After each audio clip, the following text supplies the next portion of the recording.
Now let's shoot for the second question of the weekly contest 272 challenge. And the second question is adding spaces to a string. So in this question, we are given an input string and also we are told we need to do some insertions at the position specified by the spaces array. And what do we need to insert? We need to insert spaces at those indexes. For example, we are given the input string as enjoy your coffee. The first insertion of space is to be made at the fifth index and the second insertion of space is to be made at the ninth index.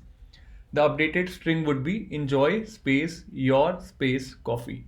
And if you look at the fifth and the ninth index, the fifth index stands for Y and the ninth index stands for C, the capital C. We have appropriately made those insertions and returned the updated string. Pretty simple and straightforward to understand, not that difficult to solve either.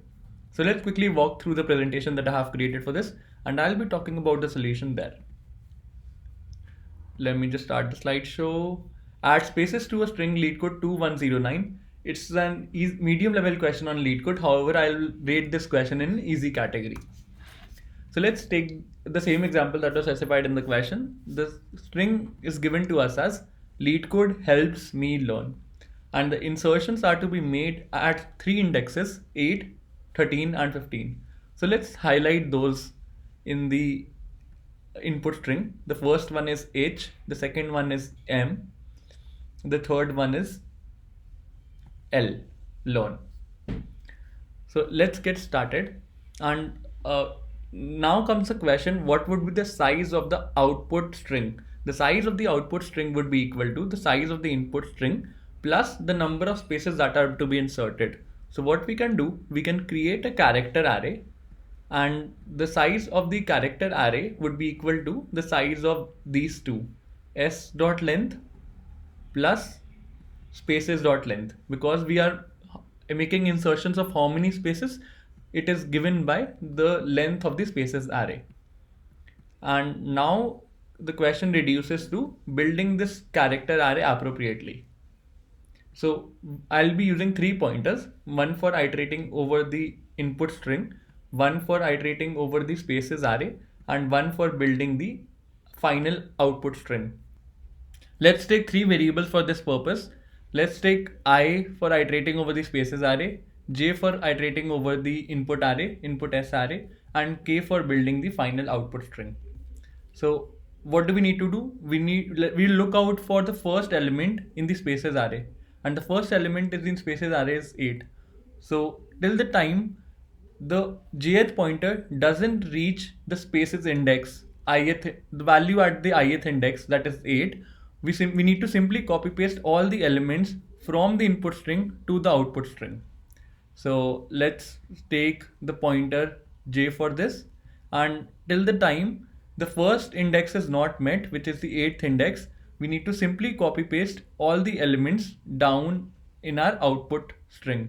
So all of these gets copied onto the output string. Now what we need to do, we have reached the 8th index and we need to make an insertion of space. So space gets added next. We increment the ith pointer forward. Now ith pointer points to 13. Till the time we haven't met the ith pointer in the input string, we keep on copy pasting all the elements. So just copy paste all the elements till the time you don't reach the 13 index. Now H gets added, E gets added, L gets added, P gets added, S gets added. Again we have met the condition where we have reached the 13th index and we need to make an insertion for space.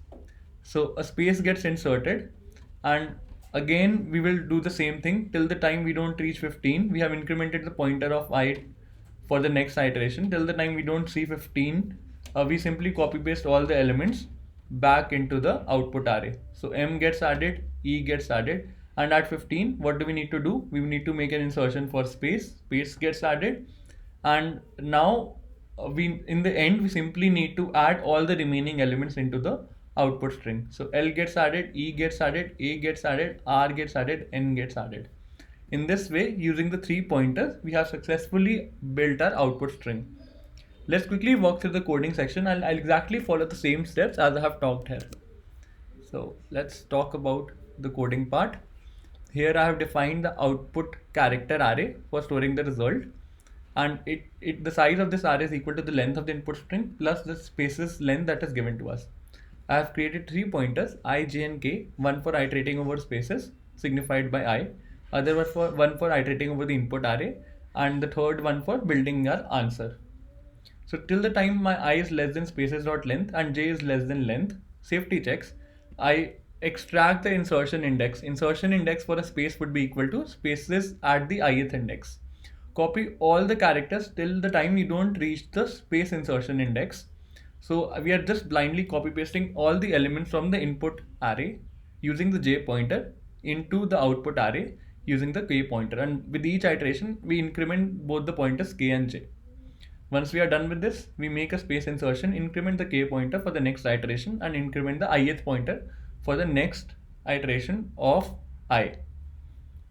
And once we are done with this, we have added all the spaces, and whatever remains in the input array, input string, we simply copy paste so as to fill in the last word. Once I'm done with this, I simply return the new string and pass in cstr so that it can be typecasted into a string. Let's try this out. Accepted. The time complexity of this approach is order of n, where n signifies the length of the input string s plus the number of spaces that we have, the length of spaces or the number of spaces that are to be inserted.